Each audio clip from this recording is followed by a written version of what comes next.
നമസ്കാരം. മലയാളി വാർത്തയിലേക്ക് സ്വാഗതം.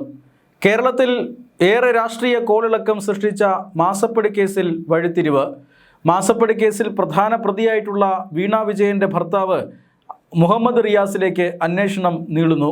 വീണ വിജയൻ്റെ അക്കൗണ്ടിൽ നിന്നും CMRൽ നിന്ന് ലഭിച്ച തുക റിയാസിൻ്റെ അക്കൗണ്ടിലേക്ക് മാറ്റിയിട്ടുണ്ടോ, മറ്റേതെങ്കിലും തരത്തിലുള്ള നിക്ഷേപം റിയാസിൻ്റെ പേരിൽ എവിടെയെങ്കിലും നടത്തിയിട്ടുണ്ടോ എന്ന അന്വേഷണമാണ് ED ഇപ്പോൾ നടത്തുന്നത്. നേരത്തെ എൻഫോഴ്സ്മെൻറ്റ് ഡയറക്ടറേറ്റ് 12 ഇടങ്ങളിൽ പരിശോധന നടത്തിയപ്പോൾ അതിലൊന്ന് മുഹമ്മദ് റിയാസിൻ്റെ കുടുംബ വീടായിരുന്നു. മുഹമ്മദ് റിയാസിൻ്റെ കോഴിക്കോട്ടെ കുടുംബ വീട്ടിൽ പരിശോധന നടത്തിയത് വീണയുടെ സാന്നിധ്യം അവിടെ ഉണ്ടായതുകൊണ്ടാണ് എന്നാണ് ED ആദ്യഘട്ടത്തിൽ വിശദീകരിച്ചിരുന്നത്. എന്നാൽ ഇപ്പോൾ അന്വേഷണം തന്നെ ഭർത്താവായ മുഹമ്മദ് റിയാസിലേക്ക് മാറുകയാണ്. നേരത്തെ തന്നെ ED ഇതുമായി ബന്ധപ്പെട്ട ചില സൂചനകൾ നൽകിയിരുന്നു. അതായത് വീണ വിജയനെ ചോദ്യം ചെയ്തത് ഏതാണ്ട് 3 തവണയാണ്. ED റെയ്ഡ് പുരോഗമിക്കുമ്പോൾ അവിടെ വെച്ച് വീണ വിജയനിൽ നിന്നും നിർണായകമായ വിവരങ്ങൾ തേടിയിരുന്നു. പിന്നീട് കൊച്ചി ഓഫീസിലേക്ക് വിളിച്ചു വരുത്തി 2 തവണ ചോദ്യം ചെയ്തു. ഓരോ തവണയും 8-9 മണിക്കൂറാണ് വീണ വിജയനെ EDയുടെ ഓഫീസിൽ വെച്ച് ചോദ്യം ചെയ്തത്. ഈ ചോദ്യം ചെയ്യലിൽ നിർണായകമായ ചോദ്യങ്ങൾക്ക് പലതിനും വീണ ഉത്തരം പറഞ്ഞില്ല. ഇടപാടുകളെക്കുറിച്ചുള്ള പല വിവരങ്ങളും വീണയ്ക്ക് അറിയില്ല എന്നതാണ് ED കണ്ടെത്തിയിരിക്കുന്നത്. അതായത് എൻഫോഴ്സ്മെൻറ്റ് ഡയറക്ടറേറ്റ് വിശദമായ ചോദ്യാവലി തയ്യാറാക്കിയാണ് വീണയെ ചോദ്യം ചെയ്തത്. നിർണായകമായി ഉത്തരം ലഭിക്കേണ്ട പല ചോദ്യങ്ങളും വീണയ്ക്ക് അറിയില്ലായിരുന്നു. മാത്രമല്ല ഈ CMRലും അതുപോലെ തന്നെ എക്സാലോജിക്കും തമ്മിൽ നടത്തിയ ഇടപാടുകളെക്കുറിച്ച് വീണയ്ക്ക് യാതൊരു പിടിയുമില്ല എന്ന് EDക്ക് മനസ്സിലായി. അതായത് വീണ വിജയൻ ഒരു ബിനാമി മാത്രമാണെന്നും ഈ ഇടപാടുകളെല്ലാം നടത്തിയത് മറ്റൊരാളാണെന്നും ഉള്ള നിഗമനത്തിലേക്ക് ED എത്തിയത് അങ്ങനെയാണ്. പിണറായി കുടുംബത്തിലെ അതിശക്തനായ ഒരു വ്യക്തിയാണ് ഈ കാര്യങ്ങളെല്ലാം ചെയ്തിരിക്കുന്നത് എന്ന് ED നേരത്തെ സൂചന നൽകിയിരുന്നു. ആ അതിശക്തനായ വ്യക്തി മുൻ മുഖ്യമന്ത്രി പിണറായി വിജയനോ അദ്ദേഹത്തിൻ്റെ വിദേശത്ത് താമസിക്കുന്ന മകനോ ആയിരിക്കാമെന്ന വാർത്തയും പരന്നിരുന്നു. അതായത് വീണ വിജയൻ്റെ പേരിലുള്ള എക്സാലോജിക് എന്ന കമ്പനി, എക്സാലോജിക്കിന് ഒരേ ഒരു ഡയറക്ടർ മാത്രമേ ഉള്ളൂ, അത് വീണ വിജയനാണ്. ആ കമ്പനി നടത്തിയ ഇടപാടുകളുടെ വിശദാംശങ്ങളെല്ലാം വീണയ്ക്ക് അറിയേണ്ടതാണ്. പക്ഷേ ചോദ്യം ചെയ്യലിൽ EDക്ക് മനസ്സിലായത് ഇതിൽ വീണയ്ക്കൊരു പങ്കുമില്ല എന്നാണ്.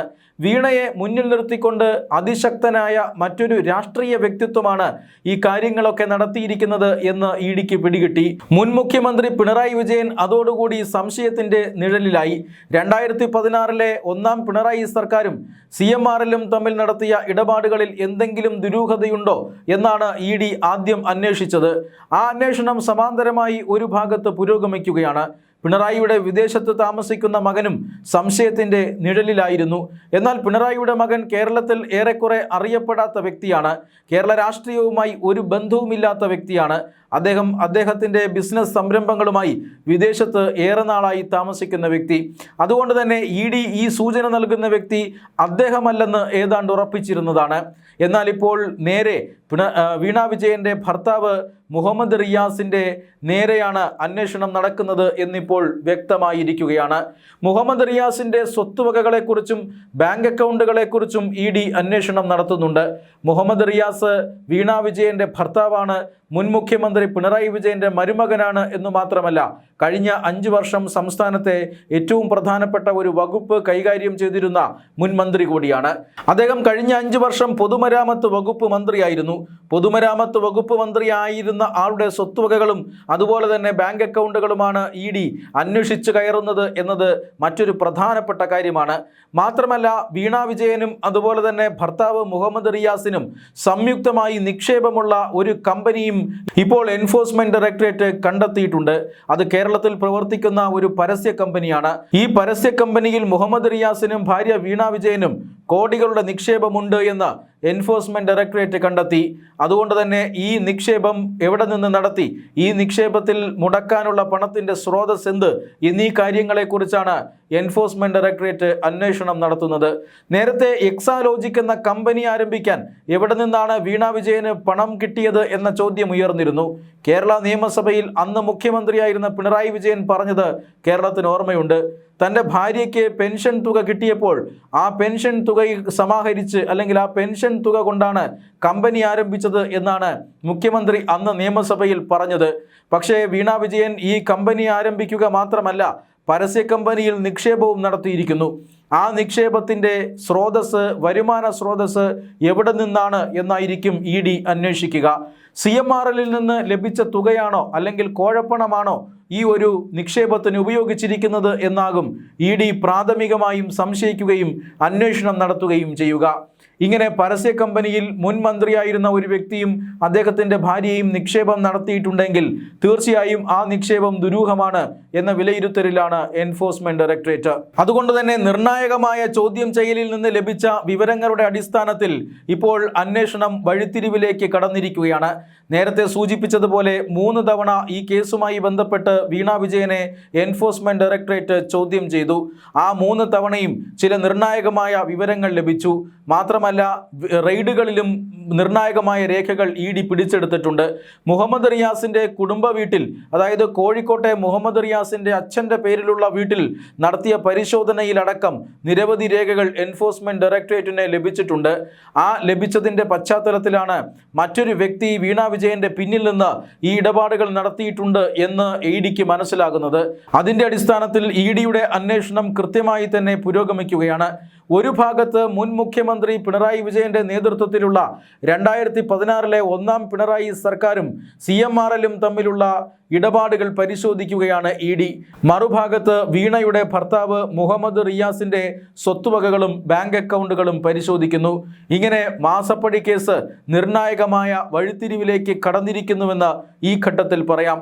2024 എൻഫോഴ്സ്മെന്റ് ഡയറക്ടറേറ്റ് മാസപ്പടി കേസിൽ ECIR രജിസ്റ്റർ ചെയ്യുന്നത്. തുടർന്ന് പ്രതികളും ഈ എൻഫോഴ്സ്മെന്റ് ഡയറക്ടറേറ്റും തമ്മിൽ ഒരു നിയമയുദ്ധം നടക്കുന്നതാണ് നമ്മൾ കണ്ടത്. അതായത് ആദായ നികുതിയുടെ ഇൻ്ററിം സെറ്റിൽമെൻറ്റ് ബോർഡാണ് ഇങ്ങനെ ഒരു ഇടപാടിനെ കുറിച്ചും അതൊരു ദുരൂഹ ഇടപാടാണ് എന്നും അതിൻ്റെ റിപ്പോർട്ടിൽ സൂചന നൽകുന്നത്. അതിനുശേഷം ഉണ്ടായ രാഷ്ട്രീയമായ ആരോപണങ്ങൾ, ആ ആരോപണങ്ങളെ തുടർന്ന് SFIOയുടെ അന്വേഷണം ഉണ്ടാകുന്നു. SFIO ആണ് ഈ മാസപ്പടി കേസിൽ കാര്യമായിട്ടുള്ള അന്വേഷണം നടത്തിയിരിക്കുന്നത്. അതിൽ കൃത്യമായ പണമിടപാടുകളെക്കുറിച്ച് വ്യക്തമായ സൂചനയുണ്ട്.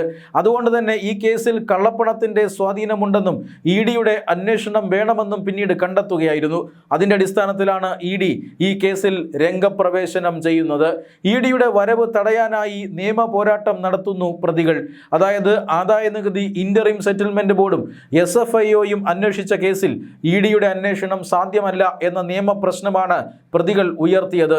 2 വർഷത്തെ കാത്തിരിപ്പിന് ശേഷം പക്ഷേ എൻഫോഴ്സ്മെന്റ് ഡയറക്ടറേറ്റിന് അനുകൂലമായ വിധിയാണ് കോടതിയിൽ നിന്ന് ഉണ്ടായത്.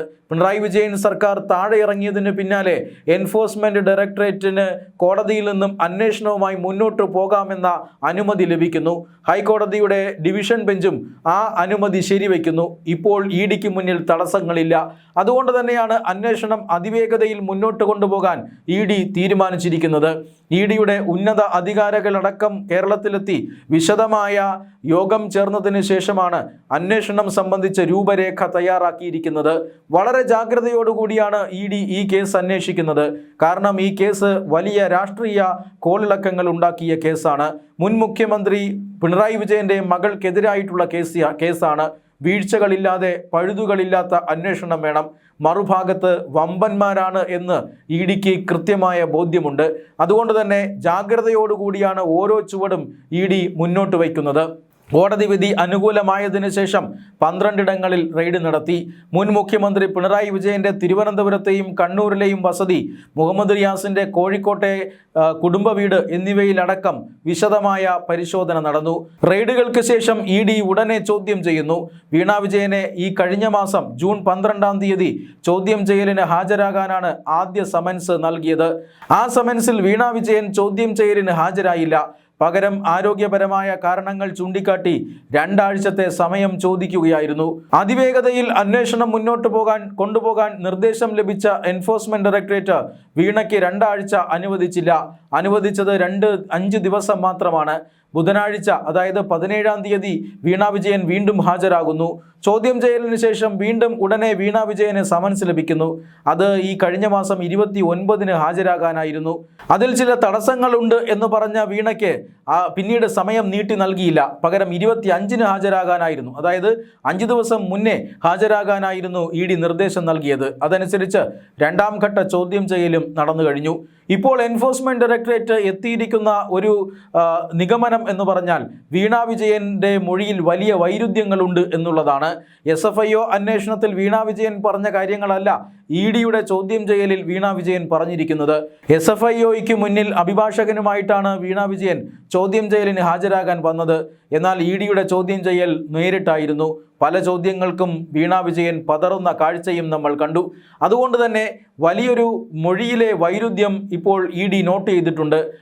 അതുകൊണ്ടാണ് വീണ വിജയൻ ഈ ഇടപാടുകൾക്ക് പിന്നിലില്ലെന്നും വീണ വിജയൻ ഒരു ബിനാമി മാത്രമാണെന്നും ഇപ്പോൾ എൻഫോഴ്സ്മെന്റ് ഡയറക്ടറേറ്റ് തിരിച്ചറിയുന്നത്. യഥാർത്ഥത്തിൽ ഇടപാട് നടത്തിയ പ്രതികളെ തേടിയാണ് EDയുടെ ഇപ്പോഴത്തെ അന്വേഷണം. മുൻമന്ത്രി മുഹമ്മദ് റിയാസിന്റെ സാമ്പത്തിക ഇടപാടുകളും വരും ദിവസങ്ങളിൽ ഈ അന്വേഷണത്തിൽ പുറത്തു വരുമോ? കേരളത്തിലെ ജനത ആകാംക്ഷയോടെ കൂടി കാത്തിരിക്കുന്ന വിഷയം കൂടിയാണത്.